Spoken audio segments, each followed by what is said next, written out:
ये मैं अध्यक्ष बनने के बाद मेरे को चुनाव प्रचार ही शुरू हो गया। यानी आप सभी के आशीर्वाद से एआईसीसी प्रेसिडेंट तो बना, लेकिन जिस दिन बना उस दिन से मुझे काम पे ही लगना है। और वो काम इतना महत्व का है, अगर मेरा जीवन दांव पर भी अगर लगाऊंगा वो कम है। वो इसलिए कम है, मैं जिन उसूलों के लिए लड़ता हूं और बचपन से जिन उसूलों के लिए मेरा लगाव है, वही उसूल आज खतरे में है। संविधान को बचाना, लोकतंत्र की हिफाजत करना, ये मेरा पहला कर्तव्य है। देश को बचाना, ये भी मेरा पहला कर्तव्य में से एक है। लेकिन आज क्या हो रहा है?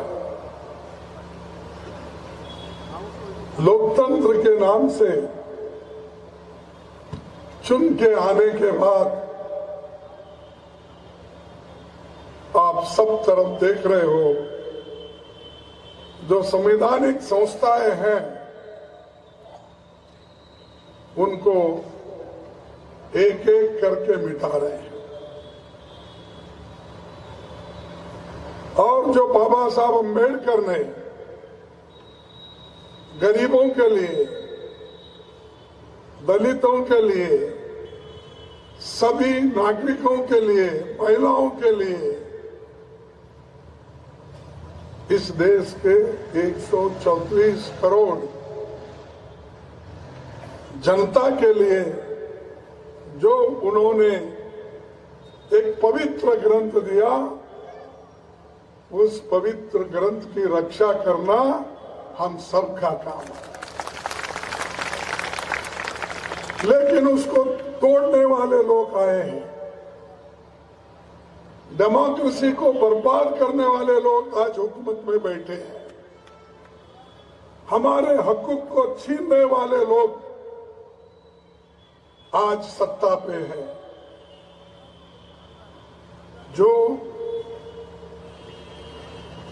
आजादी, बोलने की आजादी, लिखने की आजादी, एक जगह से दूसरे जगह चलने की आजादी,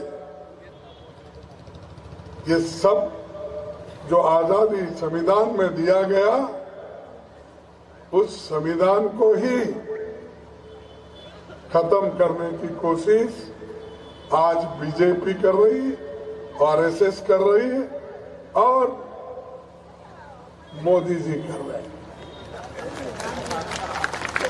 और मोदी जी तो ये कहते ही हैं, छोटी सी बात को भी अपने आप को ये कहते हैं, मैं गुजरात का सुपुत्र हूं, मैं आपके पास आया हूं, मुझे बाहर के लोग सब गालियां देते हैं, मेरा अपमान करते हैं, इसीलिए मुझे बचाओ। अरे भाई, आप अगर बुरा काम करते हैं तो इस देश के प्रधानमंत्री हो, कन्याकुमारी से लेकर कश्मीर तक बोलेंगे ही, सौराष्ट्र से लेकर बंगाल तक भी बोलेंगे। वो बार बार यहां क्यों आके रोते हो? आपको दिल्ली में काम दिया गया है, फिर यहां गली गली क्यों फिर रहे हो? मैं पूछता हूं,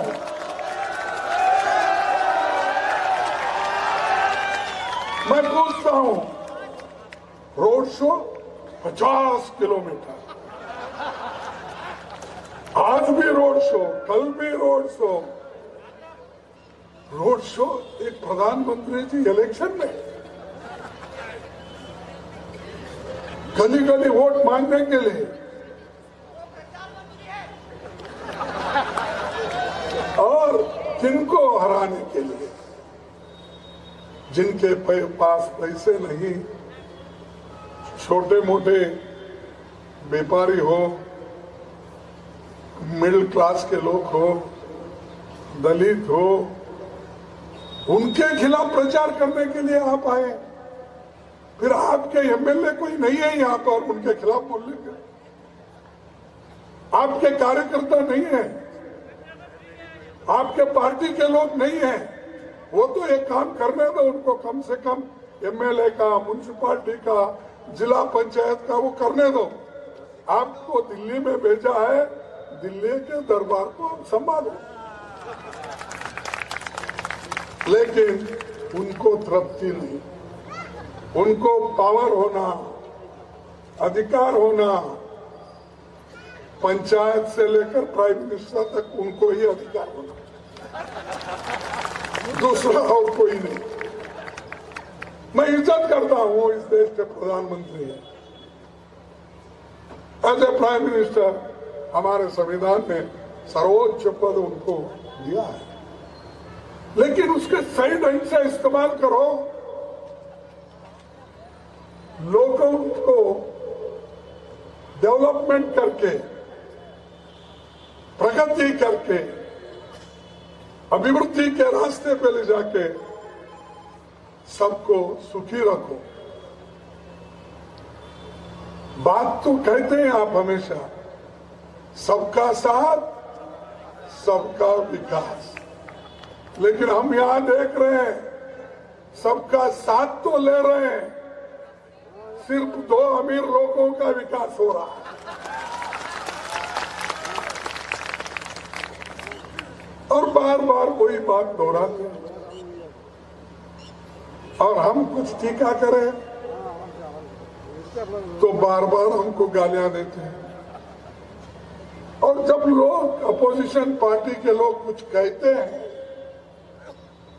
वो बोलते हैं, भाइयों मैं गुजरात से आया हूं, इस मट्टी का सुपुत्र हूं, मेरे को रोज ये अपोजिशन के लोग 2 किलो गालियां देते हैं।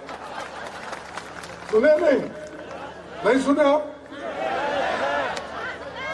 कौन सुने? हाथ उठाइए। हाँ, ये देखो, वो तो कहते 2 किलो रोज गालियां खाता, मुझे उससे शक्ति मिल रही है। वो कहते हैं, अरे भाई रोज उठते ही आप भगवान की पूजा कम करते हो, कांग्रेस को ज्यादा गालियां देते हो।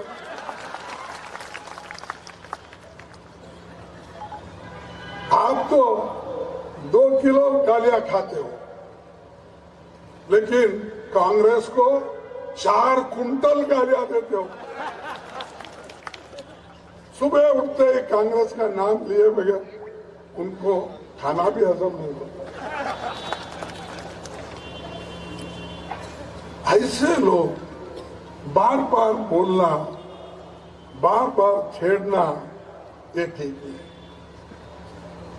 और यहां पर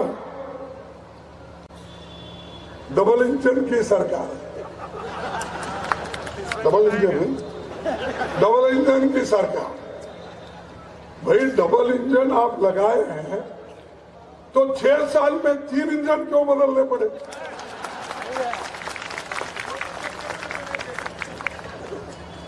छह साल में 3 चीफ मिनिस्टर बने,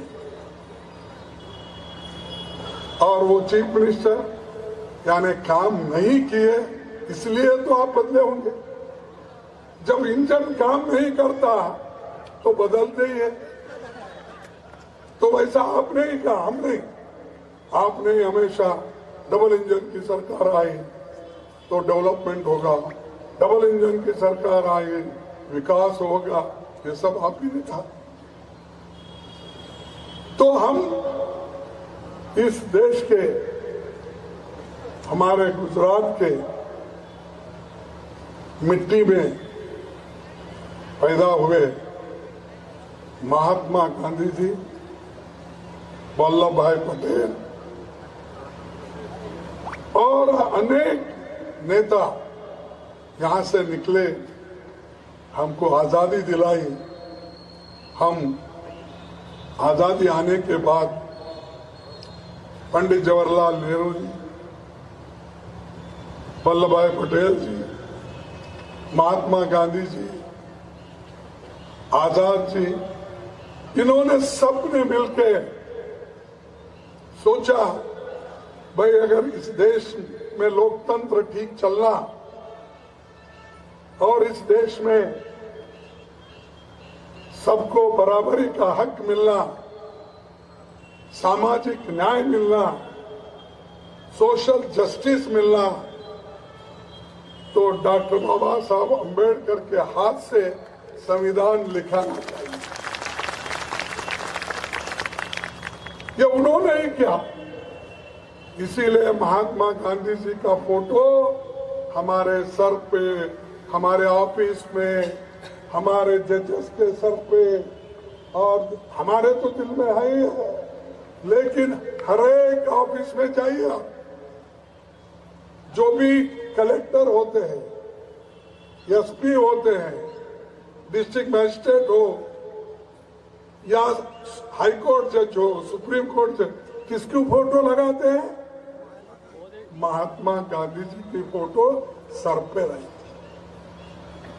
और इन्होंने बार बार बोलते ये गुजरात का अपमान है, ये गुजरात। आपको अगर कुछ हुआ तो ये गुजरात का देश को बनाने वाले महात्मा गांधी जी, वल्लभ भाई पटेल तो देश को एक करे, मजबूत करे। ये सब हमारे कांग्रेस के है भाई, और कांग्रेस पार्टी के नेता थे, डिप्टी प्राइम मिनिस्टर थे, और आप आरएसएस के ऑफिस में कभी गांधी जी का, वल्लभ भाई पटेल का, बाबा साहब अम्बेडकर का कभी फोटो लगाया?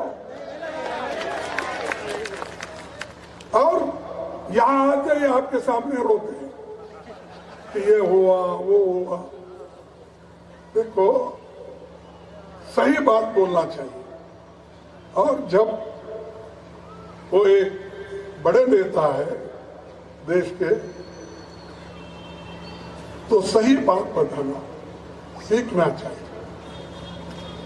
और हमेशा नेहरू जी और वल्लभ भाई पटेल में झगड़ा, नेहरू जी सुभाष चंद्र बोस में झगड़े की बात करना, महात्मा गांधी जी और कांग्रेस के इस पे बात करना, ये सही नहीं है। अरे पूरा देश मानता है, दुनिया मानती है महात्मा गांधी जी को। आप क्यों ऐसा बीच में झगड़े की बात कर रहे हो, मुझे समझ में नहीं आता। और कितने साल हुकूमत कर रहे, अभी डेवलपमेंट होना बाकी है बोलते।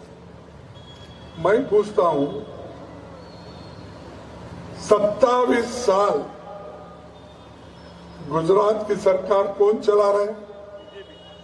बीजेपी ना। और इससे पहले भी वही लोग जनता पार्टी के नाम पे भी चलाए। और आज वो फिर 27 साल के बाद भी ये कहते हैं कि गुजरात अभी विकसित नहीं हुआ, कांग्रेस ने क्या किया, कांग्रेस ही कारण है सबको। और 9 साल वो प्राइम मिनिस्टर बन के हैं, और 9 साल प्राइम मिनिस्टर, 27 साल बीजेपी की सरकार, फिर उस 27 साल में 13.5 साल चीफ मिनिस्टर रहे। इतने साल रहने के बावजूद भी अगर बीजेपी डेवलपमेंट नहीं कर सकती है तो उसको गद्दी से उतारना चाहिए। उसको राज करने का कोई हक नहीं है। इतना आपको मौका दिए, फिर बार बार हमको ही पूछे कांग्रेस पार्टी में 70 साल में क्या किया? कितने बार बोलेंगे? 1 बार, 2 बार, 3 बार, रोज उठ गए 70 साल में तुमने। अरे 70 साल में हमने बहुत कुछ किया, आजादी दिलाई, लोकतंत्र लाया, संविधान बनाया, और कांग्रेस पार्टी और हमारे सभी नेताओं ने, बाबा साहब अम्बेडकर ने दूसरे देशों में महिलाओं को वोट का अधिकार लोकतंत्र में नहीं था, लेकिन यहां पर जिस दिन संविधान राष्ट्रपति को सौंपा गया उसी दिन महिलाओं को वोट का अधिकार दिया गया। आप देखिए, पूछिए, आप इतिहास पढ़िए, ऑस्ट्रेलिया में महिलाओं को वोटिंग का अधिकार कब मिला, इंग्लैंड में कब मिला, अमेरिका में कब मिला, फ्रांस में कब मिला, जहां लोकशाही के लिए क्रांति हुई। लेकिन भारत में जिस दिन संविधान लागू हुआ उसी दिन अडल्ट फ्रेंचाइज, यानी मर्द औरत सब बराबर, सभी को वोट का हक है। इतना ही नहीं, जो गरीब से गरीब आदमी, सफाई कर्मचारी को भी एक ही वोट, और इस देश के प्रधानमंत्री को भी एक ही वोट, और उसकी कीमत एक ही रहेगी। ये हमने किया, ये क्या कम है? अरे जिन लोगों को अधिकार ही नहीं था, उन लोगों को अधिकार कांग्रेस पार्टी ने दिया, सबको समान दृष्टि से दिया। जाति में ऊंच नीच की भावना तो समाज में है, उसको दूर करने की थी, सारे लोग कोशिश तो कर रहे हैं, इसके बावजूद भी है। लेकिन जो पॉलिटिकल पावर है, जो राजकीय शक्ति है, वो शक्ति सबको समान दिया गया, और उसी शक्ति से, उसी पॉलिटिकल पावर से, उसी वोटिंग पावर से आज मोदी जी प्रधानमंत्री बने हैं, शाह भी बने हैं। उनको कैसा मैं भूल सकता हूं कि वो साथी रहे थे। तो ये बात मैं क्यों कह रहा हूं कि कांग्रेस के बार बार मत छेड़ो, क्योंकि आप छेड़ते गए तो फिर आप आरएसएस के, बीजेपी के भेद निकालते जाएंगे। आपने देश को क्या किया? आजादी के लिए आपके लोग कितने मरे, कितने लोग जेल में गए,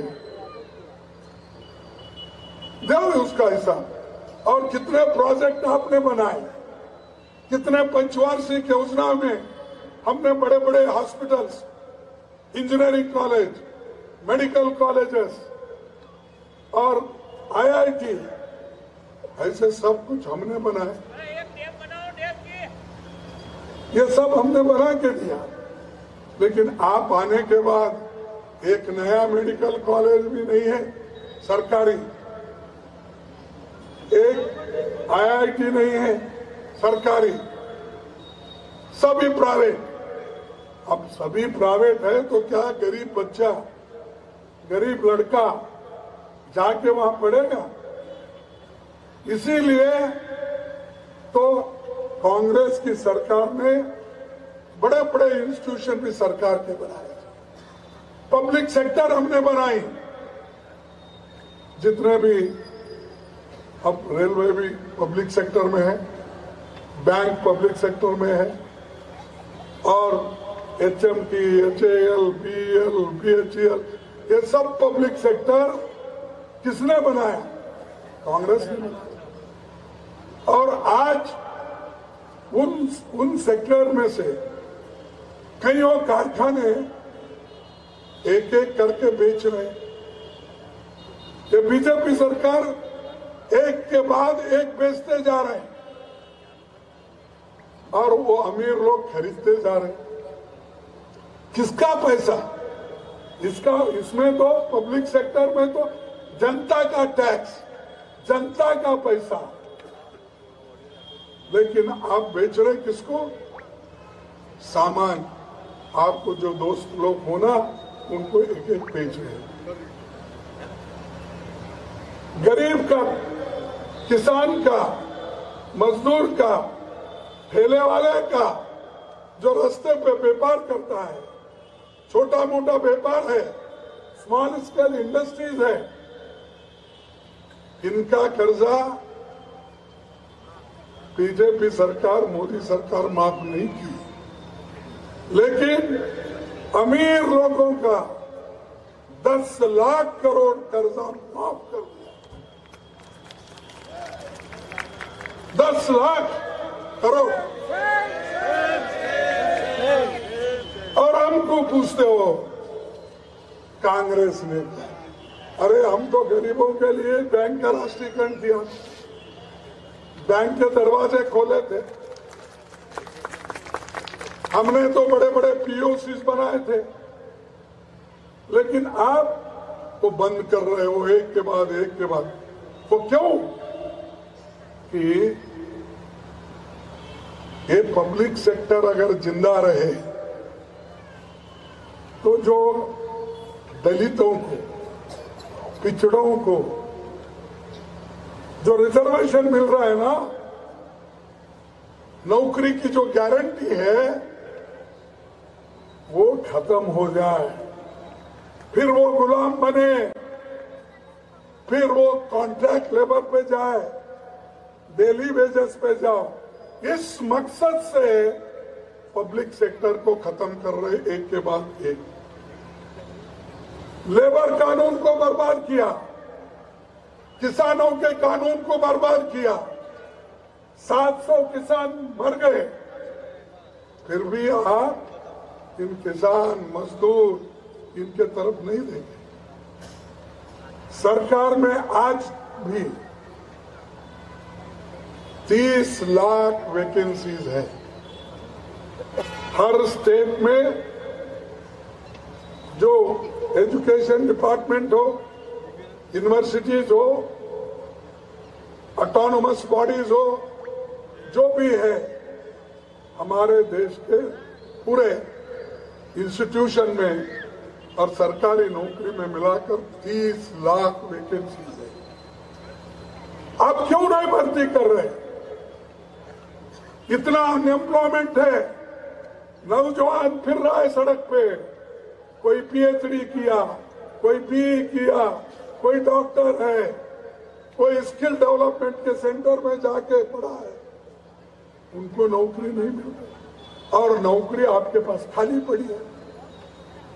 और परसों मैं देखा एक टीवी में हमारे प्रधानमंत्री जी 75,000 लोगों का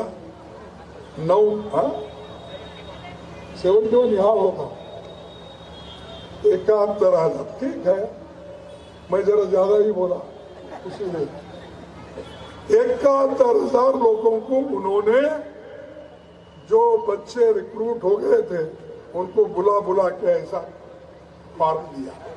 अरे ये काम तो डिप्टी सेक्रेटरी करता है, ये अपॉइंटमेंट ऑर्डर अंडर सेक्रेटरी से जाती है। भाई आप क्यों दे रहे? आप देना है पूरे 30 लाख लोगों को भर्ती करके बड़ा मेला बन के आपका जुलूस निकाल लो। हम नहीं बोलते, लेकिन वो नहीं करेंगे, बोलेंगे, फिर टीका करेंगे, कांग्रेस को ही बोलेंगे कांग्रेस ने बर्बाद किया, क्योंकि बड़े बड़े पब्लिक सेक्टर लाके हमने बर्बाद किया, यही बोलेंगे। बैंक का राष्ट्रीयकरण करके बर्बाद किया बोलेंगे, लैंड रिफॉर्म्स लाके हम बर्बाद किया बोलेंगे। देखो ये चीजें जिस वक्त जो होना है हम लोग करते आए, और हमने जो वायदा किया है उसको निभाते आए। जब हम फूड सिक्योरिटी एक्ट लाए, बीजेपी ने वहां पहले तो विरोध किया इसको, नरेगा लाए स्कीम, गरीब जो भूखे मरते, जिनको काम नहीं है, हाथ को काम देने के लिए, मजदूरी देने के लिए नरेगा लाए, तब भी हमको टीका करे, क्रिटिसाइज करे। उसी ढंग से बच्चों का स्कूल, हम सरकारी स्कूल बनाने के लिए हर जगह कोशिश की।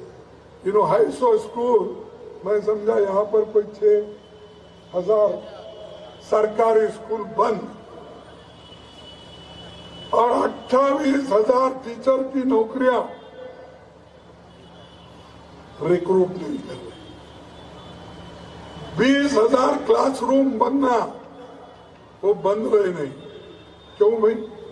ये तो सामान्य जनता को फायदा होता है, ये तो सामान्य वर्ग के लोगों को, गरीबों को फायदा होता है, जिनके बच्चे फीस देकर बड़े स्कूल में नहीं जा सकते, प्राइवेट स्कूल में नहीं जा सकते, वो सरकारी स्कूल में पढ़ते हैं, तो उनको पढ़ाई भी बंद करने का इन्होंने फैसला लिया। इसीलिए आज इतने वैकेंसी, 28,000 टीचर की वैकेंसी खाली है, तो वो कैसा पढ़ेगा? उसके अलावा अभी मुरब्बी फूल का तो इन्होंने जिक्र किया, हमारे शर्मा साहब भी किए, 137 नहीं 137 लोग उसमें मर चुके। कौन कॉन्ट्रैक्टर्स है, कौन लोग है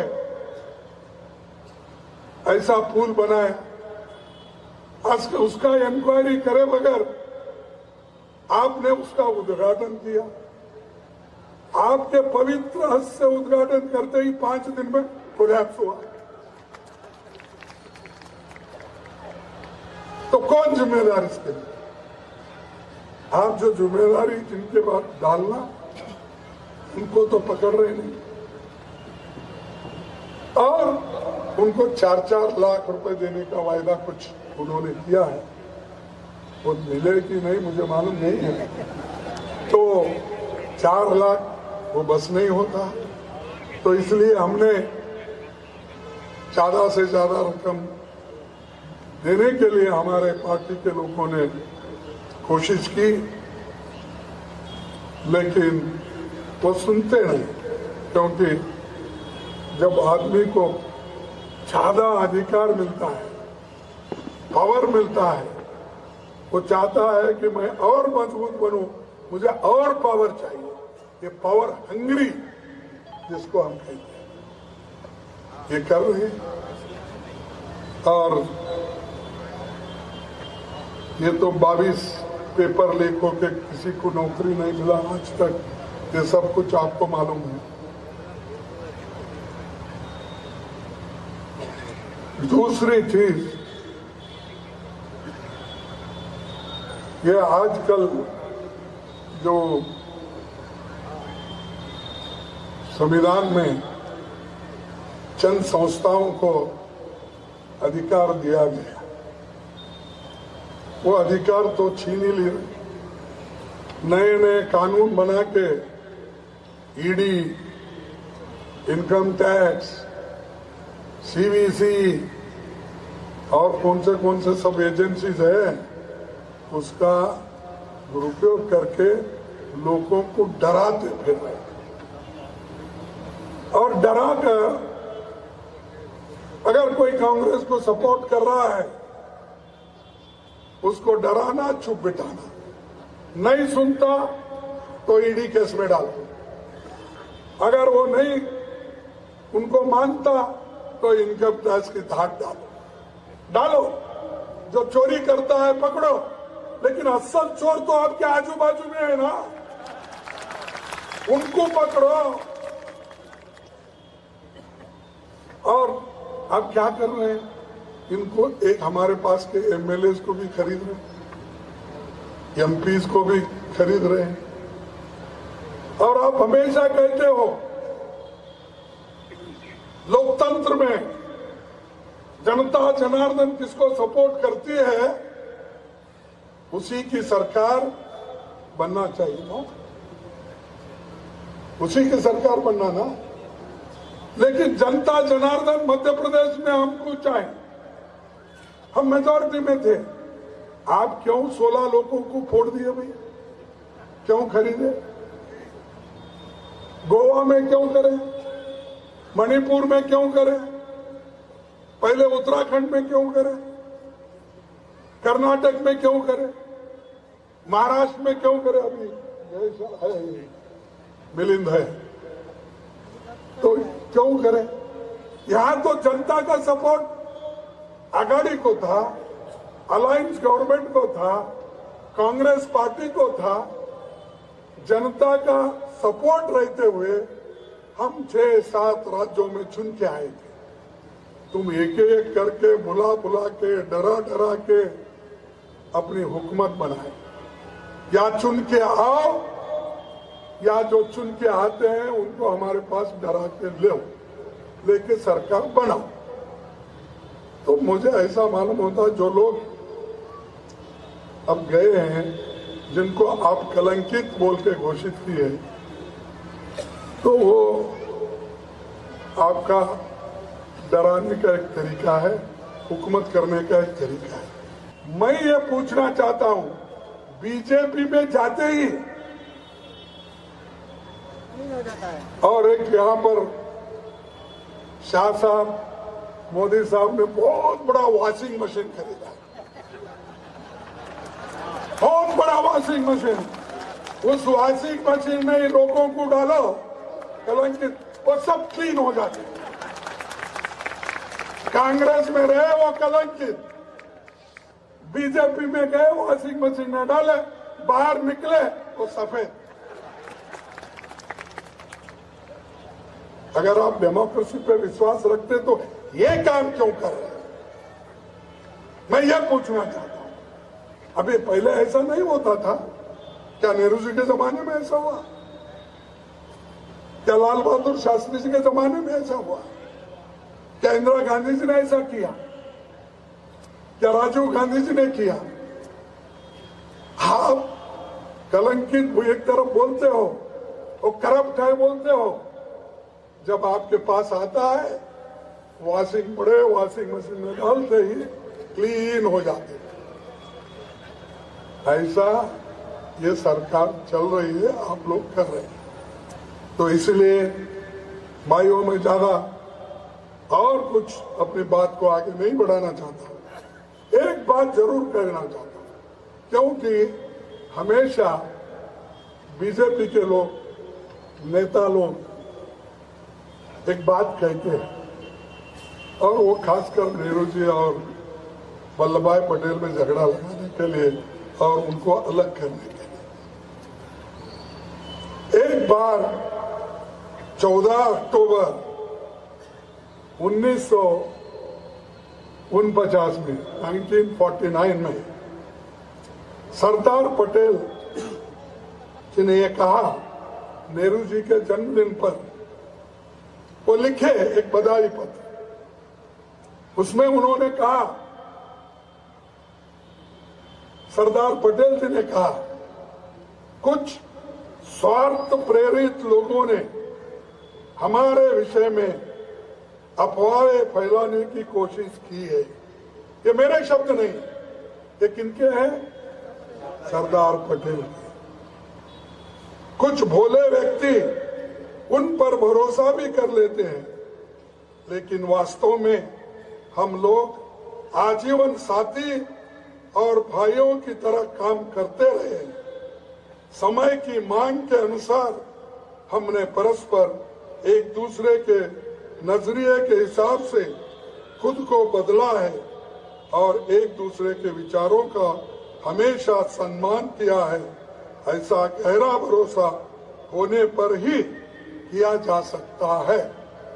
ये खुद वल्लभ भाई पटेल जी ने 14 अक्टूबर को कहा है।